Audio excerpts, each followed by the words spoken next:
ciliar, yoides, frontal y apófisis mastoide, ¿cierto? Eso es todo lo que ustedes van a ver por ahora. Por lo tanto, ¿cómo evalúan esto en el paciente?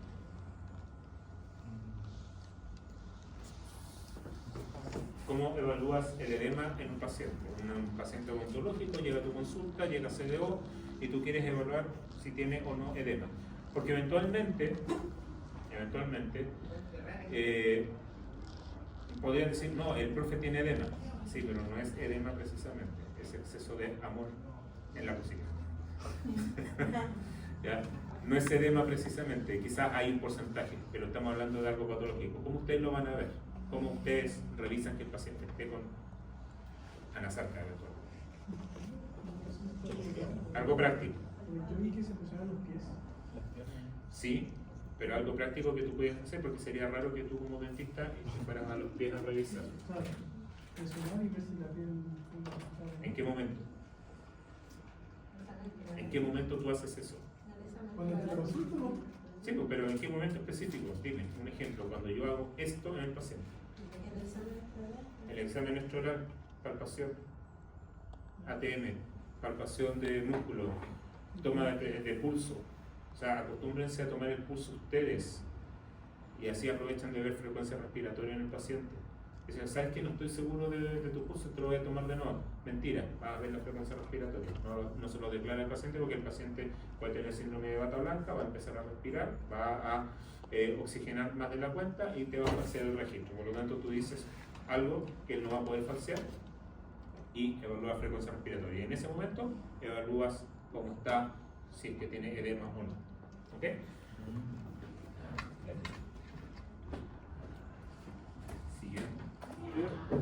Entonces, el dolor lumbar tiene que ver con esa zona, más superior, no tan hacia lumbar, sino que más relacionado con T12 y L1. Y en este caso tiene relación con la inervación, que no va a ser única a los riñones, sino que va a tomar todo un área. Y generalmente los dolores abdominales, los dolores de algún órgano abdominal es más regional. Por eso es lo que decía su compañero, lo que decía Gibson, que te toma como una zona. Ahora, ¿cómo vas a determinar de que es un órgano u otro de acuerdo a la historia clínica? O sea, de acuerdo a otros signos o a otros síntomas. Caracterizado como un dolor agudo o crónico, y la atención es a las características de la semiología, es lo que les acabo de mencionar. Y lo otro son los trastornos de la micción, lo que también mencionamos. Fisuria si hay dolor, escaburia si hay esa incomodidad al momento de orinar, polaquiuria es cuando te dan ganas de hacer pipí, hacer orina, botar orina, miccionar, pero en pocas cantidades. Cada vez, repetitivamente, pero en pocas cantidades.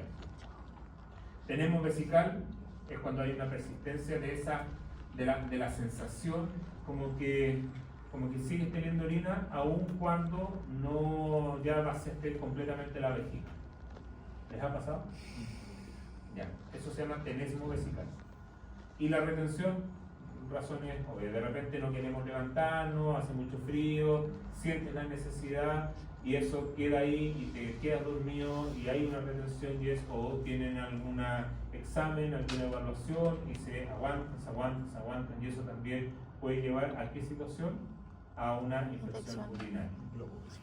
Por lo tanto, como trastorno de la micción se tiene que considerar en base al nombre específico de que estamos hablando. Ahora, las siguientes diapositivas, porque me voy a adelantar a la parte odontológica, por lo menos de renal, es lo que tendría que completar. Por ejemplo, ¿a qué se refiere con poliuria fisiológica y patológica? ¿A qué se refiere con causas prerrenales, causas renales y causas postrenales?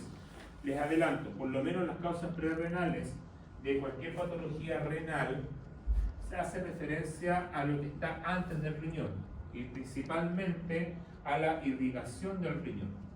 Por ejemplo, si hay algún caso de hipovolemia, por lo tanto el riñón va a sentir de que hay menor cantidad de líquido circulante y va a reducir la cantidad de absorción de líquido y por lo tanto la producción de orina se va a ver disminuida para poder mantener el líquido dentro del sistema, ¿cierto? En el caso de causas renales tiene que ver algo netamente con el riñón, con el nefrón, ¿ya? O con alguna otra estructura asociada al mismo órgano. Y causas postrenales, algo que esté dentro del conducto de la uretra y el uréter, o la vejiga. Algún tumor, algún cálculo, algún cuerpo extraño, etc. Y esto es necesario que se pueda evaluar correctamente. Un caso de una amiga, y esto es un caso real, una amiga hace casi 2 meses atrás, estuvo en un matrimonio en la tarde, mañana y tarde, mediodía aproximadamente, andaba súper bien, pero después ya avanzada la fiesta empezó a sentirse mal, empezó con un dolor acá en la zona posterior, tal como lo habíamos conversado. Cuento corto, eran las 9 de la noche y cayó hospitalizada por una infección renal, le dio por lo tanto una insuficiencia renal aguda por fármaco, porque ella tiene enfermedades concomitantes y por lo tanto algo le afectó, algo pasó en ese riñón. Estuvo hospitalizada aproximadamente 20 días, 22 días aproximadamente, y en todo ese transcurso inclusive le tuvieron que amputar parte de una falange, ¿no? Parte del extremo distal de uno de los dedos. ¿Por qué? Porque falló la irrigación terminal y el riñón causante lo terminó perdiendo y se quedó solo con un riñón y ahora está con diálisis. Y tiene que venir, de Quillota tiene que venir a Valparaíso a diálisis. Así que la calidad de vida de mi amiga no ha sido tan buena en el último tiempo, pero sobrevivió a la muerte. O sea, fue declarada prácticamente muerta y ahora ahí caminando feliz con su hijo, su esposo, etc. Por lo tanto, ojo con lo que le den a sus pacientes. ¿Ya? Me voy a tirar a la parte odontológica.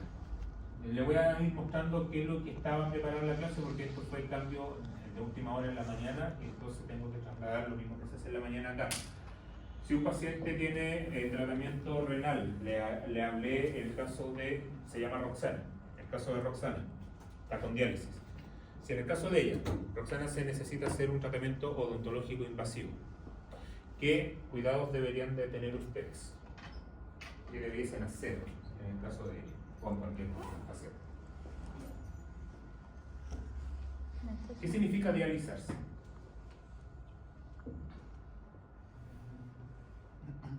¿Una persona con alguien? ¿Alguna voluntaria que quiera responder?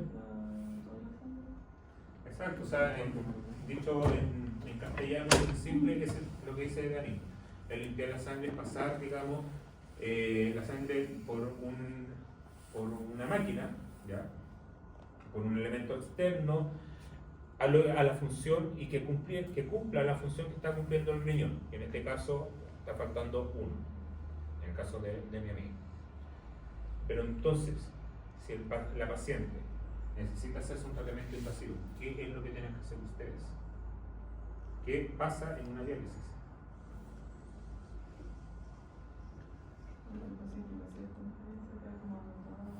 Absolutamente. ¿Pero qué haces tú? El paciente llega, ya, tomemos el ejemplo de la Roxana. Llega Roxana y te dice, ¿sabes qué? Tengo un dolor tremendo acá en la muela, me molesta mucho y quiero sacármela. Le hace la anamnesis, te diste cuenta que está dializándose hace 1 mes, 2 meses. ¿Y qué es lo que tienes que hacer tú en el caso de ella? Si no hay remedio para hacer un tratamiento más conservador. ¿Pedir examen? Como la orina completa, le prueba completa. Lo primero, tienen que conversar con su médico, porque la diálisis requiere que la sangre no coagule, y por lo tanto tiene un tratamiento con un anticoagulante que no es llegar y suspender, un anticoagulante que se llama heparina. Entonces, si le hacen una exodoncia a Roxana así nomás, sin preguntarle al médico, va a morir desangrada en su box. y la demanda se las gana y se van presos o presas. Así es. Por lo tanto, eso una cosa, lo que dijiste tú, súper bien en el sentido de que está descompensada, se va a débil, etcétera, etcétera, y por lo tanto el control de infecciones es menor. Por lo tanto, además en el caso de Roxana, ¿qué debiesen hacer? Infecciones, va de la mano con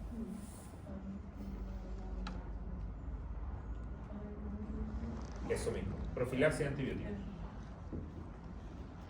Entonces,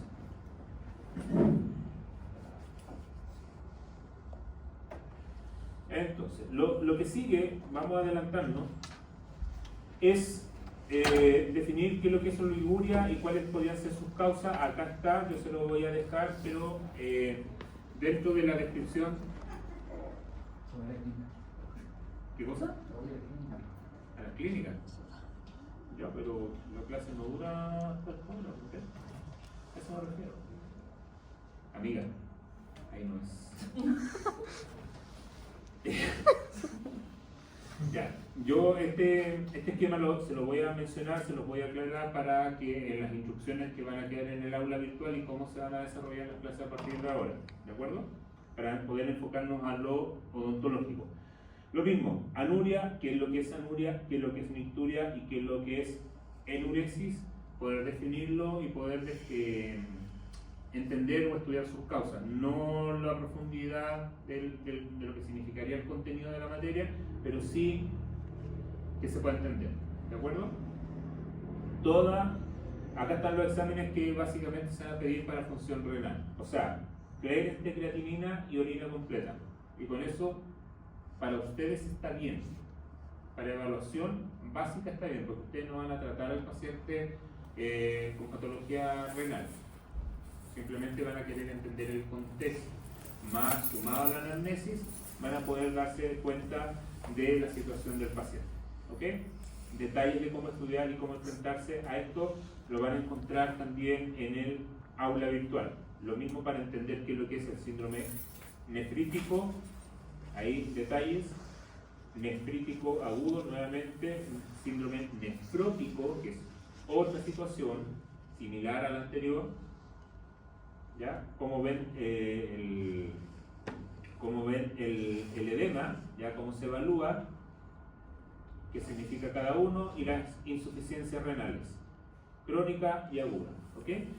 Eso va a estar explicado en detalle para que ustedes lo puedan desarrollar como corresponde en el cuestionario. Ahora, respecto a patología renal, esto ya algo habíamos visto en las preguntas anteriores respecto a el uso de heparina como un anticoagulante. También habíamos hablado respecto a las posibilidades de infección. Tienen que recordar, ¿qué pasó?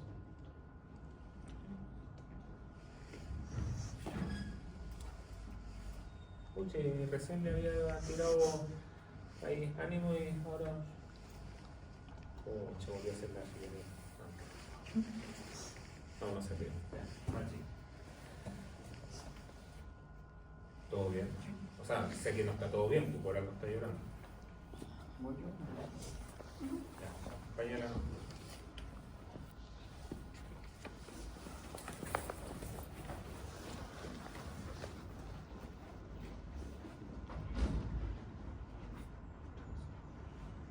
¿Usted sabe? Sí. Historia familiar. Papá, mamá, tíos, tías, abuelas, abuelos. Mamá. Mamá, falleció. No. Está con... Bueno. Sigamos. Nada que hacer. Claro, yo tengo el caso de Roxana, y Roxana casi se nos va. Estuvo a punto de, o sea, los médicos dicen de que fue un milagro, tenía ¿cuántas posibilidades de vivir? 20%. Así, entonces estuvimos todos ahí con cadenas de oración, así, pero mal, así como dijeron en la mañana, como bombo en fiesta dándole a la cadena de oración, así que todos concentrados, toda la gente que la conocía, la conoce y ahora está bien.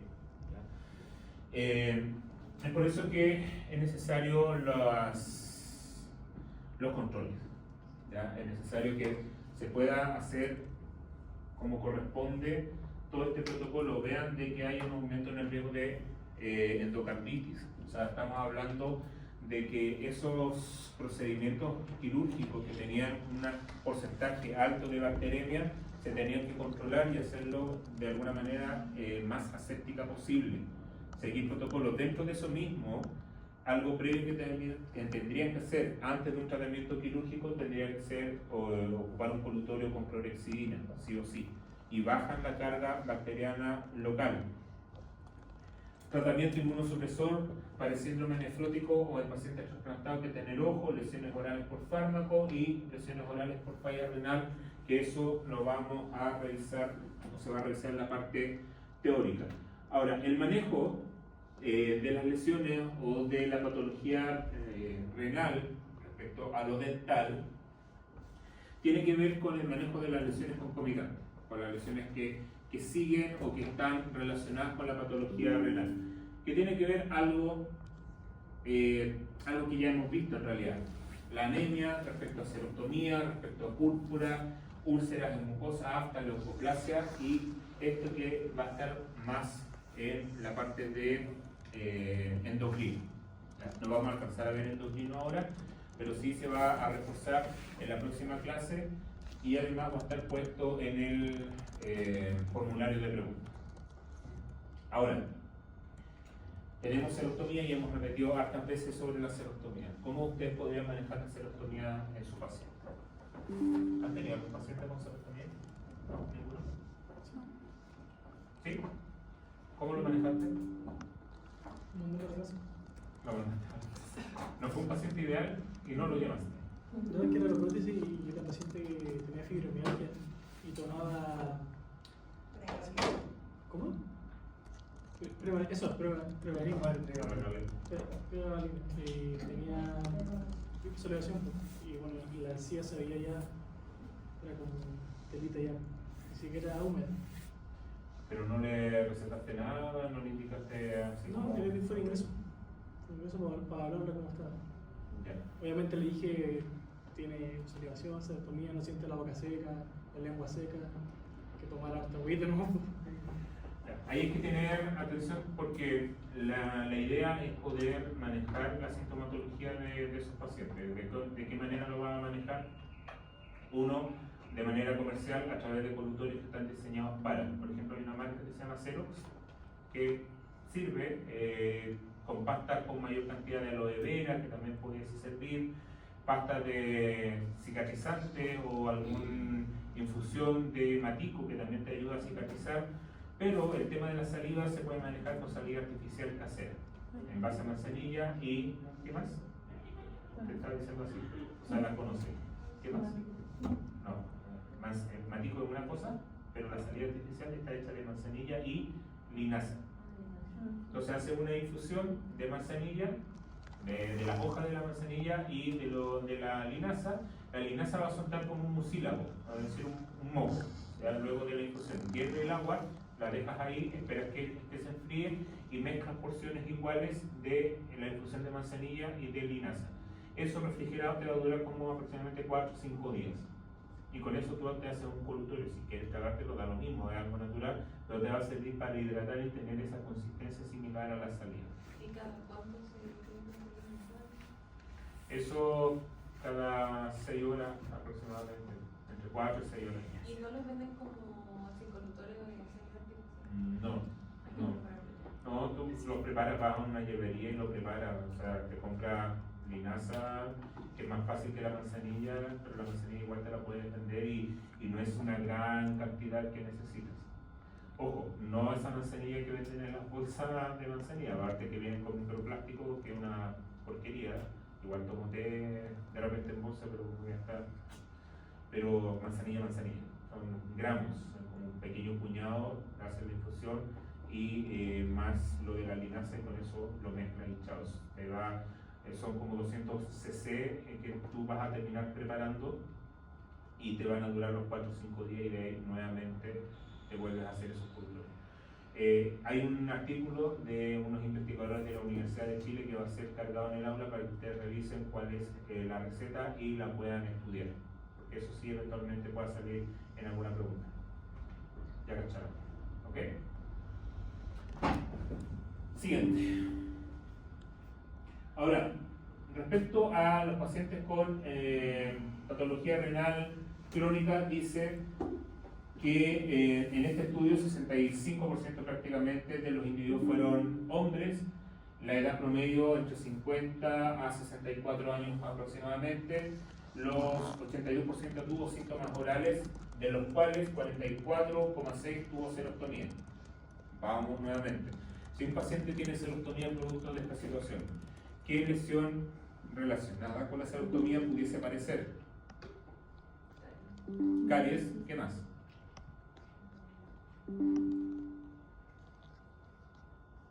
Candidiasis. ¿Por qué caries? En el caso de la serostomía.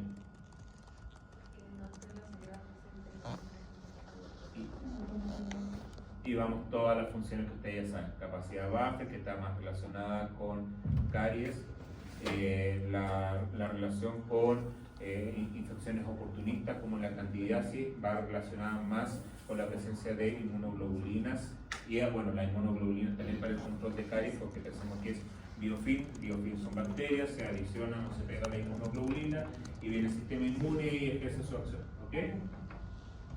Sigamos. Y el 31,1% presenta disgeusia y se relaciona en realidad con la serostomía. ¿Qué es lo que es la disgeusia?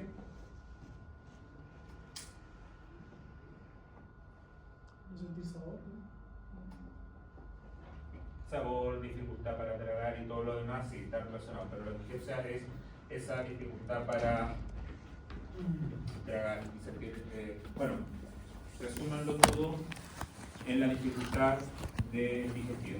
Por lo tanto, la salida artificial les va a ayudar a todo eso. Sigamos. Además, tuvieron que había patología periodontal, la presencia de cálculo estuvo en el 52,7%, sacos periodontales en el 42%, 41,9%, y gingivitis en el 2,7%. Por lo tanto, medidas de protección en estos casos: instrucción de higiene oral, cambio de cepillos más regulares, uso de flúor, en el caso para evitar el caries, en este caso de patología periodontal, tiene que ver con el incremento del cepillado.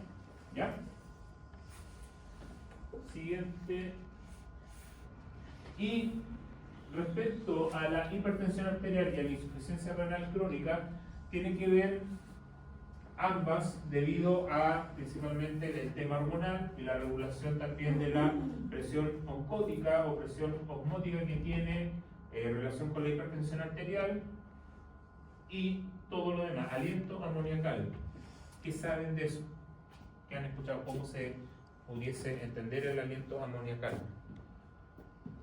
¿No?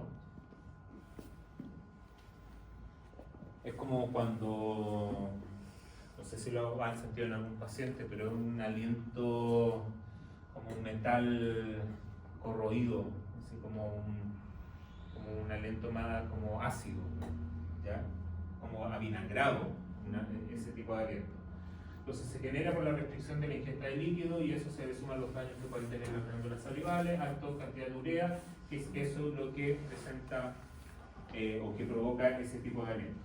Por lo tanto, hipertensión e insuficiencia renal crónica pueden tener todas esas consecuencias, pero el manejo ustedes ya saben. Tenemos periodontitis, tenemos hiposalivación, tenemos petequia. ¿Qué significa eso? ¿Qué significan las reacciones liquinoides y su manejo? Es lo que tienen que revisar en este estudio. Doctor, ¿Sí? ¿se refería a aliento o sabor metálico? No, el aliento. Ah, ya. El aliento. Tu paciente va a hablarte, va a bostezar, tú vas a sentir esa expulsión de aire y vas a sentir ese olor. Pero el paciente también va a sentir. Sí, también lo puedes sentir, sí. Sí. Pero es similar como ese aroma o aliento o sabor que se tiene cuando hacen radiografía con contraste. ¿Tiene relación con ese...? ¿Pero eso también tiene relación o eso es una sustancia? No, es por la sustancia que tú sientes con las papilas gustativas, pero esto es algo que ya viene por la concentración de urea de manera interna por la insuficiencia renal, por la acumulación de urea en el sistema. Lo otro es el contacto directo con ese medio de contraste y nada más, y ya después pasa. En cambio acá hay una causa de base en donde hay mayor reproducción de cierto componente, que en este caso es la urea, que genera ese sabor. Y en el caso de la mortalidad y eventos cardiovasculares relacionados con periostitis y trasplantes de riñón, dice en la conclusión, no se observa ninguna evidencia de que la periostitis crónica avanzada influyera de manera independiente en el riesgo de mortalidad junto con factor cardiovascular en pacientes después de un trasplante. Ahora, esto sí se asoció con el riesgo de muerte debido al injerto funcional de la corte. ¿Qué significa? Paciente con periostitis, mayor propensión a que en un paciente trasplantado ese trasplante fracase. Se subentiende porque hay una bacteremia, hay una mayor presencia de bacterias que son focos de inflamatorio, van a llegar al sitio donde está el riñón está para poder persistir con tratamiento de corticoides y por lo tanto la inmunidad está más descendida. Entonces, prácticamente entendible de manera directa esa situación. Estos tres artículos que están indicados acá van a estar cargados para su aprovechamiento y su revisión. Respecto a la patología endocrina va a tener el mismo esquema, ¿ya? Debido a que esta presentación yo la estoy haciendo en Canva, en la mañana no me cargó, no sé si habrá cargado, y ahí quedó. Y nunca me cargó.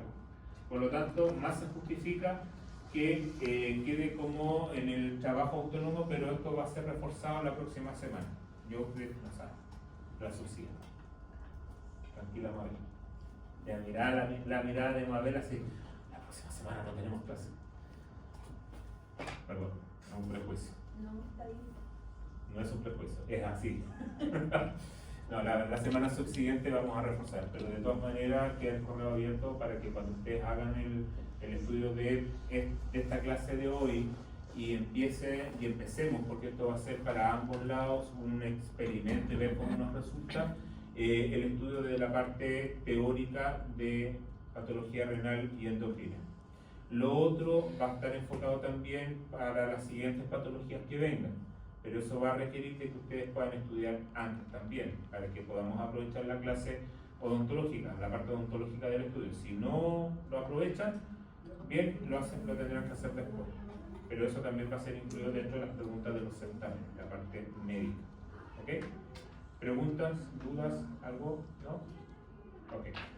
Que les vaya bien, disfruten esa semana de receso o la semana que no nos vamos a ver. ¿Eso fue todo? ¿Mm? ¿Eso fue todo? ¿Cómo? ¿Eso fue todo? Sí, eso fue todo. Eso es todo, amigo. Eso fue todo.